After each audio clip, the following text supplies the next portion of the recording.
Welcome to the Marco Island Center for the Arts and the Advancing Art Program. Advancing Art Program has been designed to help high school and emerging artists learn about the business of being an artist. In this program, we have engaged professional working artists to share their expertise and their insights with you. Marco Island Center for the Arts wants to thank the Island Country Club Charitable Foundation for underwriting this program. Enjoy. I'm Betty Newman. I am at the Center for the Arts, Marco Island. I live here on Marco Island, and I am a professional artist. I am originally from Chicago. I grew up an only child, so my thing was to draw, paint, do something because I had no brothers and sisters to terrorize. So over the years, I don't know that I honed my skills. I thought I was going to be a fashion designer at one time, but it involved drawing. And then I actually got a scholarship to go to the Chicago Art Institute, and I got that, and I was very impressed with myself, but when I got there, I was very humbled. I didn't know as much as I thought I knew. So this is about being a professional artist. I think you have to really kind of decide what kind of art you want to do. For me, I love it all. I don't care if it's a portrait. I don't care if it's abstract, watercolor, acrylic, oil. I love it all. Some people find their talents in oil, acrylic, watercolor. So I think that's something that you have to kind of find out for yourself. When I found out that people actually like my work was sort of a key to, oh, well, maybe I can sell this. So when I was in college, I was commissioned to do paintings for people. And then after I left and I got married, I found I didn't have time to paint. So I joined a women's group on Wednesdays, and we would paint all day. From there, I really think I honed my skills. Back then, it was all oils. I knew nothing about acrylics. So I think the best thing for someone is you do something and you kind of see how people react, and you can do that by joining an art group. You can and see what they say, and sometimes they can be very critical. Also, join your local art center, your local art group, and kind of see what people are doing. Take classes, do your research. What I did was, there's like at the art center here, you can be a member, you can enter your work, and one of the first things you'll find out is whether sometimes it's jury, and maybe they may not like your work, but that doesn't mean you're not good. It might be that you just need to work on things a little bit. Maybe it wasn't set up right, it wasn't framed correctly, or you missed something, but don't worry about it, just get back in there. So one of the things too is that you need to listen to people. If you get yourself in an art show and you have a piece there and you're still not sure about whether anybody likes it, don't let anybody know you're the artist. Just kind of hang around, kind of see what people's reactions are. And then discover what you're good at. When I started, I did a lot of portraits. I love doing portraits. Then I found out that I'm pretty good at abstracts. So that's pretty much what I do most of the time. And you need to develop a body of work. You need to do it. I mean, just keep painting all the time. And then after you've decided that you really want to step into this, have a business plan. Look at how much your supplies cost. How long does this take you? Some people sell their work for very little and just for paying for their art supplies. So you have to kind of decide, what you want to do. Do you want to be an animator? Do you want to be a cartoonist? I've done cartoons, I've done caricatures. Do you want to be a graphic artist, or you just want to do craft and fine arts? One of the things here is that when I first came down to Marco, people didn't really care for my work. I it wasn't the Florida work. So I really had to kind of develop my skills and my communication, my marketing skills. And one of the things that I did with a lot of other artists, Joanne Sanborn, Tara O'Neill, trying to think of other people that were involved, but we formed a group, and we got this book right here. This is, it's like a Bible. You know, it tells you and it makes you go through the steps of what you have to do. If this book doesn't, you know, work for you, there's plenty of other ones out there. Another one, that How to Sell Art. I love this. This is really good. Another good book. The guy is amazing. He's had galleries, you know, forever. So I'm just kind of checking my notes here. I mean, there's so much to do. I had a woman come in recently and to my gallery, and she was, oh my gosh, somebody likes my work. What do I do now? What do I do? I don't know about prints. I don't know about this. Where do I go for this? Where do I go for that? So that's why you need to join your art groups. Do your research. There's so much out there on YouTube, Facebook, all kinds of things. Then after you've decided that you really want to get serious about this, you need to get a website. There are, my preference is FASO. That's who I use. They're extremely helpful. They're doing all these videos now to help new artists, what you should do for marketing. And then, so FASO is one of them. Another one is Wix, Weebly, Squarespace. I understand a lot of people use Squarespace. I used to have another website years ago, but the problem was I couldn't handle it. The one thing great about FASO is that you can put your own work in there, you can delete things, they even have a list of your clients, because you got to do a newsletter. You got to get into that too. That's another thing. You go on, and sometimes it's very overwhelming. And for me to talk about all this, it is. It's overwhelming. So you really have to sit down, write out what you want, and then what you have to do, which I did not do, is that if you are at an art show, join the local art shows, but also decide, look at your costs. A lot of times you've got to pay a big fee to go to a 2-day show or a 1-day show. Maybe you've got to pay for your meals. Maybe you've got to pay for whatever, your gas, lodging. So take that into consideration when you're thinking about it. I suggest starting small, local, like your local art center, or maybe a coffee shop. Personally, I've never had luck with that, but other people have. So you have to kind of find out what your niche is. Maybe you just paint coffee cups, so that would be a great place for it.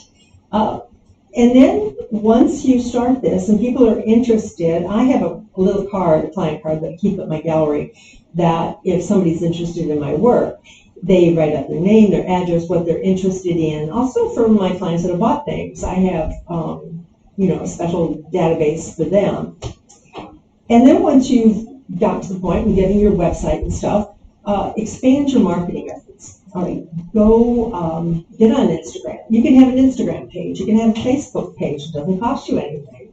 Instagram, they have pages. They have business pages. You can sell your work on Facebook. You can sell it on Instagram. And that's another whole different subject, Instagram. There's a lot of things that you need to do. You need to put it out there, several times a day, because there's algorithms, which I personally don't understand. But like I said, that's something for another talk. After you've started the local art shows and people are interested in your work, and maybe people are buying your work, maybe go into other art shows. Look for a gallery. Maybe a gallery would take you. Galleries these days, there aren't that many of them, but I do know of some very good ones that are doing quite well. But also remember, there's your costs. A lot of them take 40 to 50%, but you are paying for their rent, their light, people to manage the property, and you can just sit home and paint. So that's another way. You can teach. I know a lot of artists that teach. I personally only do it once in a while. There's also different competitions you can get into. Again, lots of times they're local or these days you can do it online. You can put your work out there and possibly get noticed that way. And I trying to think of what other questions that I've had people ask me. They'll ask me, well, what's a good print size for my work? Where do I go for supplies? There's a wealth of great places that you can go for your artwork online, for your supplies. There's Jerry's Artorama, there's U-Track, Michael's. Michael's has wonderful selection. And they also have classes. And just because sometimes you think you know something, like, oh, I know how to do that, take the class, because you always learn something. Again, I touched briefly on pricing. When you go to the art shows, take a look at what their prices are. Kind of gives you an idea. My philosophy is that,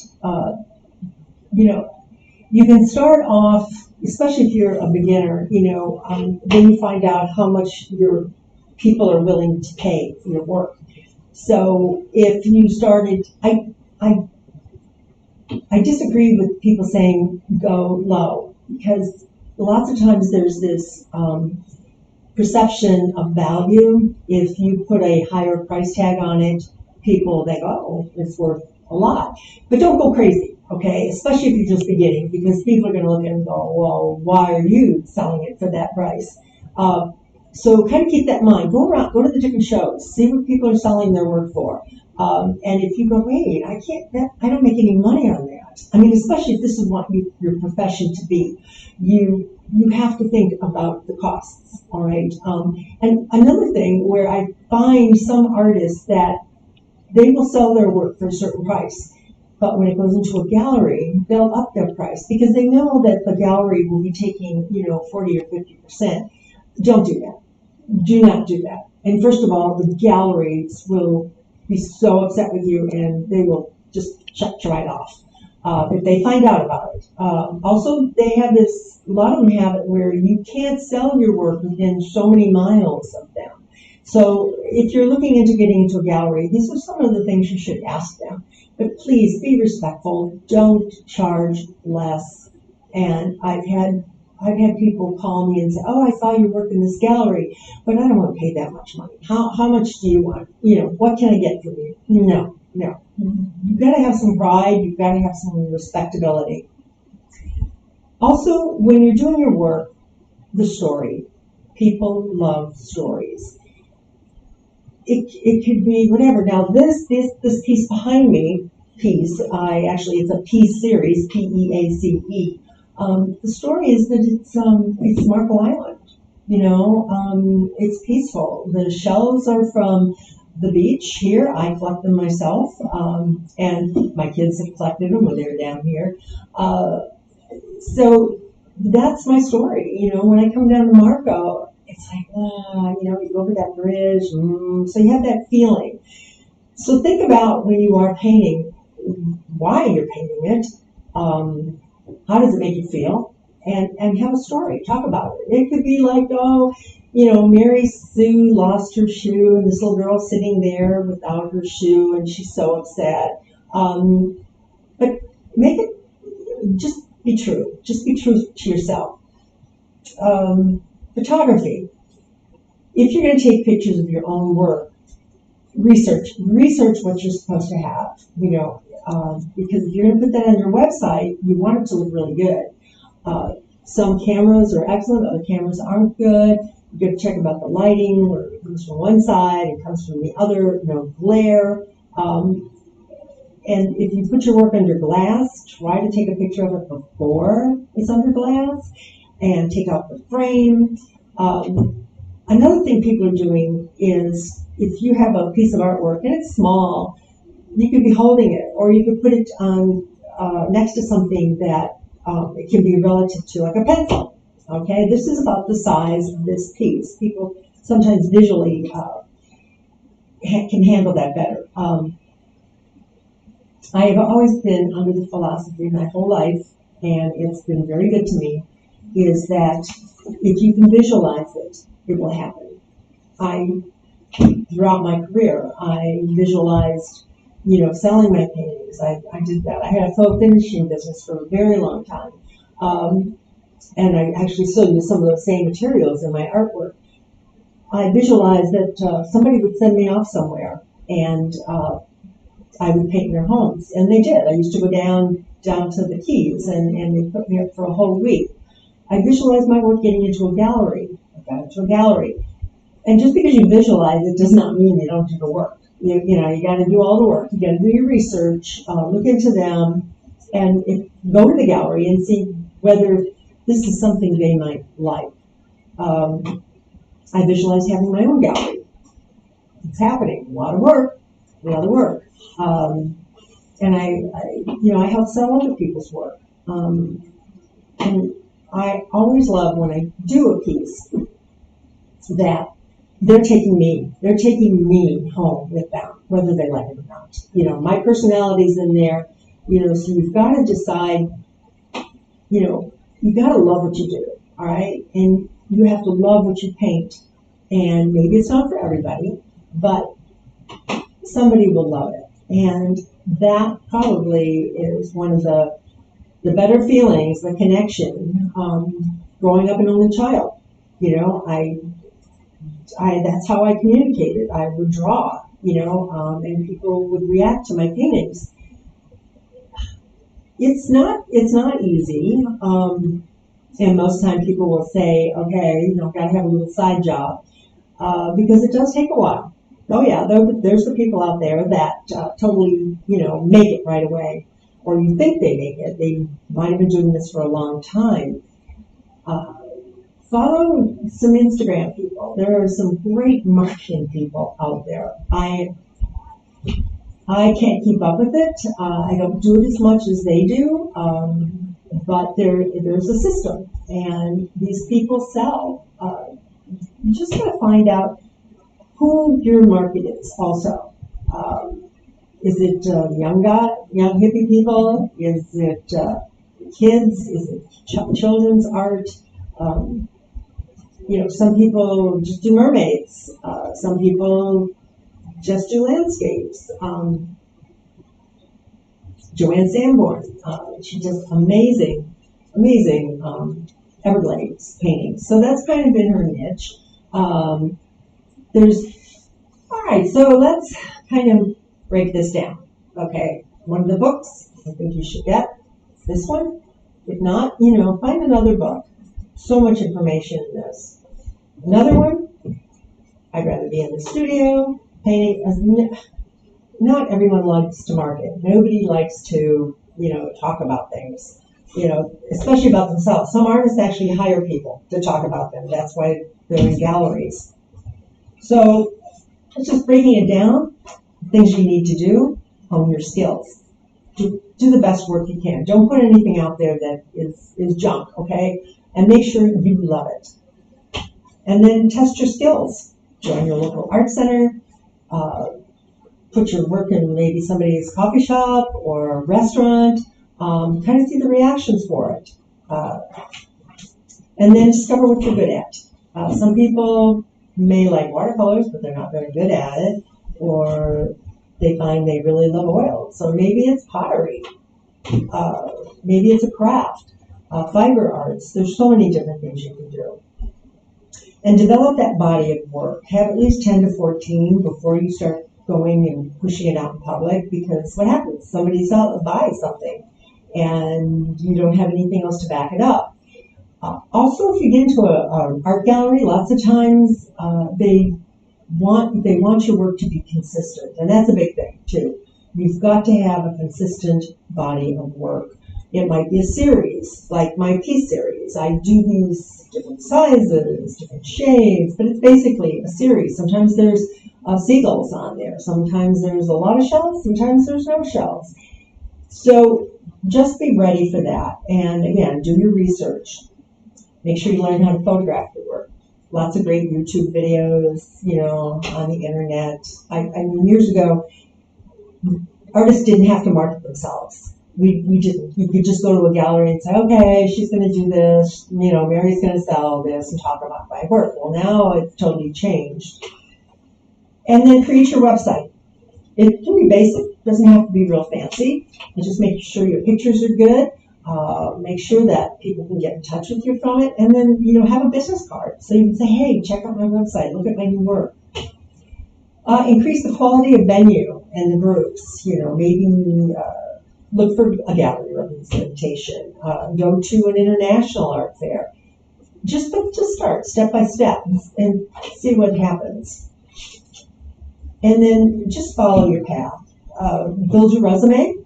Even on your website, you're going to say that, well, my work was in this exhibit, that exhibit, or maybe I got a first place in this, or it was recognized, it was in a magazine.